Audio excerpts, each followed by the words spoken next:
नमस्कार, आप मन देखा था छत्तीसगढ़िया टसन 24 न्यूज चैनल। अखंड नवधा रामायण के भव्य कलश यात्रा के साथ हुई आयोजन।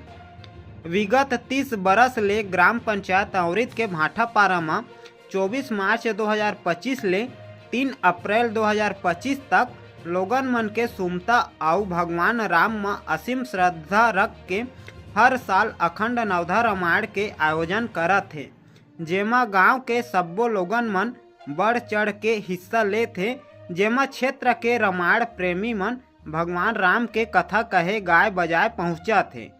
कार्यक्रम के सहयोग करोइया बरसाइत राम धीवर, राम शंकर कश्यप, राम सनेही कश्यप, लालू धीवर, गणेश राम साहू, केदार कश्यप, चंद्रशेखर कश्यप, रघुराग कश्यप, राजकुमार कश्यप, भरत साहू, संतोष शंभू, बसंत कश्यप, छोटेलाल कश्यप, कमलेश कश्यप, रामधन कश्यप, सुखीराम कश्यप, छत्तू कश्यप, रथराम कश्यप, परस कश्यप, अघनु साहू, महेश्वर पुजारी, राम झरोखा, कुलतीन बाई, आचार्य विष्णु चौबे सेमरा वाले, सहायक आचार्य ब्रसन चौबे हावाय।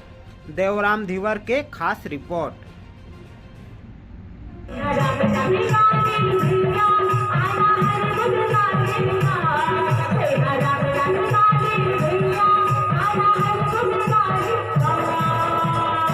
वो चार जिंदगी